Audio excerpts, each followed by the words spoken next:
Hello everybody, welcome back to From Rhythm to Algorithm. We continue on with our derivation. What is sensorality? What does sensorality stabilize?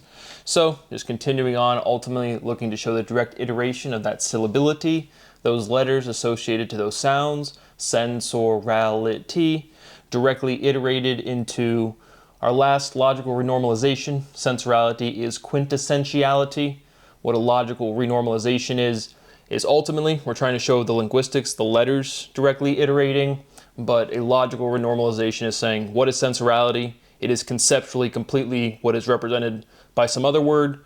Essentiality, quintessentiality, spatiality, life, proliferation are all working definitions we've worked through.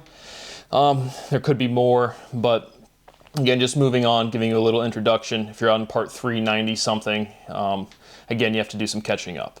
But ultimately looking just to progress our definition to establish conceptually what sensorality is, then the linguistic reduction will be trivial.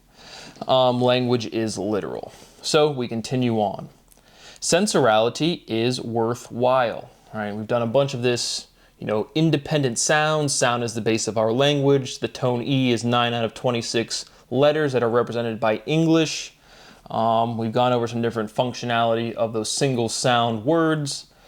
But Y, right, is not a vowel. Y is this sound used for a question.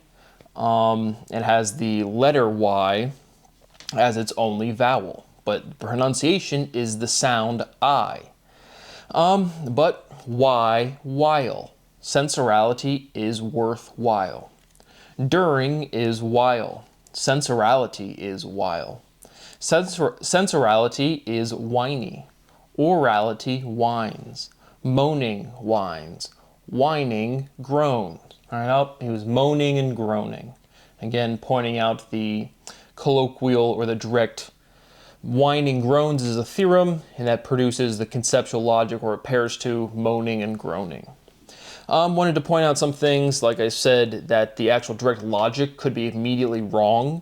The overall progression through the derivation is identifying the logic, this differentiation, this dichotomy, this structure of language, this empirical evidence, and moving forward. And so there's a whole episode called Languages Aren't Distinct. What that really proves is that languages are not fundamental. Again, sound is the base of language. When you watch World Friends channel or anyone learn a new language, and they go into a group of people and they're like, oh, do I even know my own native language? Or stuff to that effect is just, again, the syllability, the sound associated to the letters.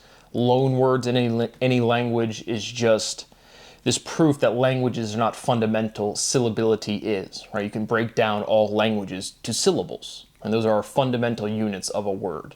And then already in the discussion of language, we have resonance and consonance. And that's a differentiation that is well defined, again, independent of one language. So languages are not fundamental, but the exact logical meaning, languages are not distinct. Right? If someone's speaking German, I can tell they're speaking German. If someone's speaking French, I can tell they're speaking French. If somebody's speaking Hindi, I can, point being is you can just, distinguishability is distinct, right? Discernibility is distinct. Can you discern one language from another? Yes.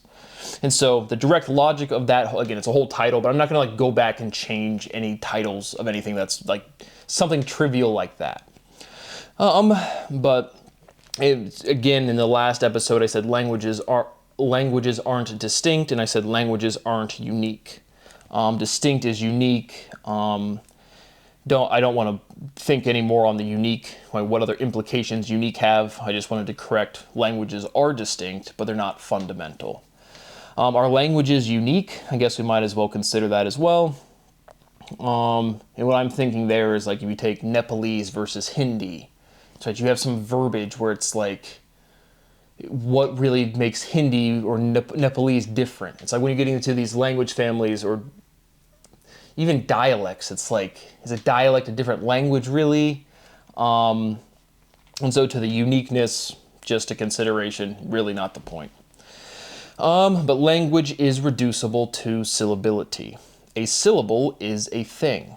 And so we're deriving through syllability, which is, Again, everyone knows what syllables are, but as again a mathematical conceptual framework, again, no part of the analytical process of linguistics has ever been progressed at all. And so syllability is the base of spelling, but it takes into all of these geometric and physical limitations that we already have because, again, letters are geometric, they're shapes. And so a syllable is a thing, ability is a thing, and this overall analytical process of syllability is just nowhere to be found, and it's like the most relevant shit ever. Distinct is distinguishable, sensorality is distinguishability. Language is logical. Is language algorithmic? Distinguishability is discernibility. Wanting to point out and emphasize distinguishability, if you Google it, it comes up with the word ability at the end completely, and discernibility comes up with an I, B-I-L-I-T-Y. So if we're going from the word ability and then iterating that A to I, again, you remove, ability is a complete word, ability is not, but something's happening, some analytical process is going on there. Charging is energizing. Sensorality is synergizing. Sensorality synergizes. Is synergy algorithmic? Logicality is locality, and that is a natural definition. Again, if you take out the GI, from logic you get local, or logical you get local. Logic is local. Language is local. Local is near. Wanting to emphasize that near is another one of these fundamental geometric identities like easy. Again, the R and the N are this direct, the R is like half of N is like half of M. It's a direct geometric progression. E and the A are fundamental, calling it an inverse, there's no reason not to, I guess, unless there's another clear reason. But near is another easy, near. The structure of that word is a direct geometric identity. Logicality is literality. Almost is nearly. Again, all of these LYs at the end of words, those have natural hyphens there. Next to is near, right? This is next to that. Near is next to. Sensorality is soul draining, right? Somebody says, their energy just sucks the life out of you. That's not generous. That is selfish. Sensorality drains. Sensorality is insufferability. Insufferability is intolerability. Sensorality does not tolerate. Sensorization is tolerationality. Sensorality tolerates sensation. Sensationality is sensory. What is sensation to stimulation? Vibration stimulates. Again, I know of another household object that's called a vibrator that does stimulation. Not sure what that word means, An iteration is a variation. Sensorality variates. Vibration variation. Again, we have some sort of inversion, or the internal letters of vibration and variation are changing. What is charging to recharging? All right, you go to sleep, you're going to recharge. But what is charging? Right, you're separating charge. Right, there's the irreducibility. Positive and negative, you have a battery, it stores that configuration. You dissipate that battery throughout the day to run a program on your cell phone. Electricity is movement, moving charge. But everything's always moving. Again, recharging. And what is charging to recharging? Charging sets. And so, again, walked around a bunch today, had a bunch of other things, didn't write them down. I think the last big conceptual one, dichotomistic pair, because truly on a personal level, my feeling level is complete. Then the articulation past, like literally the dichotomistic pairs and theorems and jokes. There's literally no point for me to articulate besides to make intellectual or to make property like these videos. Because this is this is the second complete derivation of a physical axiom. But regardless, working towards our definition, essential, quintessential, existential, right? If you look at the word existential, essential is right in there. Quintessentiality is existentiality. sensorality is existentiality.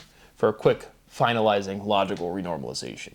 I'm showing you all of this gradation because it's real, it's true, it's legitimate, but the final result will speak for itself, and it will demonstrate all of the analytical conclusion, all of these different tools and things we've been demonstrating. My rights continue to be violated. It is profoundly illegal. I continue to beg for a little bit of money to eat properly, to sleep properly, and to work.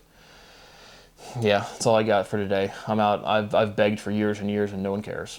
Thank you for watching. I'll see you on the next one.